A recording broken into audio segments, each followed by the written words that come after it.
Премьер-министр Темир Сариевке ишкерлерге шарт түзүү жана инвестициялык климатты жакшыртуу боюнча бардык аракеттер жумшаларын билдирген.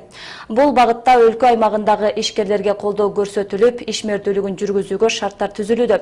Мисалга алсак, төмөн пайыздагы насыялары берилүүдө жана кошумча нарк салыктарынан бошотулууда. Бул аракеттер инвестициялык климатты жакшыртууга өбөлгө түз алабы? Кабарчыбыз Нургазы Жайнаков серепчилер менен иликтеп көрдү.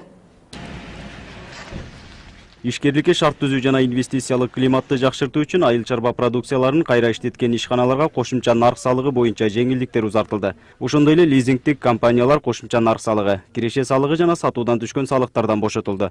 Мындан сырткары отчет тапшырууда да жеңилдиктер түзүлдү. Буларды биз мына 3-чү кварталдан баштап мыйзам чыккан май айында, ушул 2015-жылы. Ушул мыйзамдын негизинде ишкерликтерди колдоо боюнча açıp берилип аткан отчет декларацияларды булар кварталдаштыруу, төлөмдөрдү ошо менен кварталдаштыруу.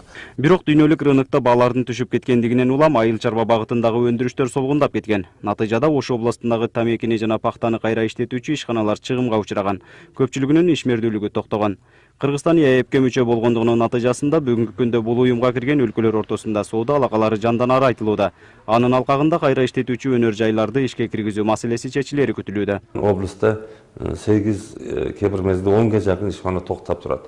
Алар эми биринчиден негизи пахта заводдары, пахтаны кайра иштетүү заводдор, тамеки кайра иштетүүчү Ош Дүйбектагы бийил көлөм аздыгынан. Ошондуктан биз ошол келерки жылга жаңы структура түзүш боюнча жаңы бир бүгүн ошол бажы биримдиги территориясында жакшы өтүүчү эгиндарды эгүү боюнча сунуштарыбызды бүгүн дыйкандарга берип атабыз. Муну менен катар ишкерликке бут тоскон аркыл бюрократиялык тоскоолдуктар азайтылып, ашкере текшерүүлөр кыскартылды. Өнөр жай жана кайра иштетүү жаатында алектенген ишкерлерге төмөндөтүлгөн пайыздагы насыялар берилүүдө. Бул насыялар өндүрүү багытында иштеп жаткан ишкерлерге жабдууларды алууга жана күнөскана курууга берилет. Андыктан ишкерлер азыркы иштеп жаткан болушу зарыл. Бул насыяны максаттуу пайдаланыш керек болот. Насыя алуу менен бирге көрөө коюлушу керек болот. Мындан сырткары лизинг тармагында дагы иштеп жатабыз. Ал дегенде айыл чарбасында спецтехникаларды жинаагалар үчүн шаймандарды каалоочулар төмөн пайыз менен алса болот.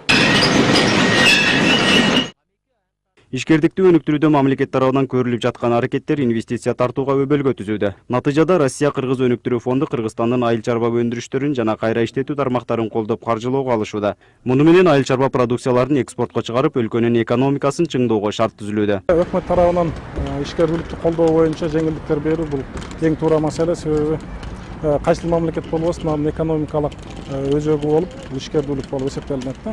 Эми туура жеңилдик берүү бир нече маселени өзүнө камтыйт да. Бул биринчиси уруксат берүү системасын дагы бир сыйра карап жеңилдетиш керек. Экинчиси салык тармагы. Себеби канчалык деңгээлде салык жүгү жеңил болсо, ошончолук ишкердүүлүк ачыкка чыгат да. Ал өз учурунда жергиликтүү бюджет болобу, же республикалык бюджет болобу ага түздөн түз таасирин тийгизет. Кыргыз-Орус өнүктүрүү фонду насыя берүүнү РСК жана Айыл банкы тарабынан жүргүзүүдө.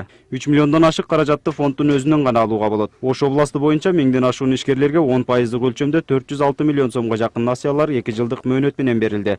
Бул акчалар кайра иштетүүгө, дыйканчылыкка жана мал чарбасы тармактарына жумшалууда. Нургазы Жайнаков, Жыргалады Жалил уулу, Ынтымак.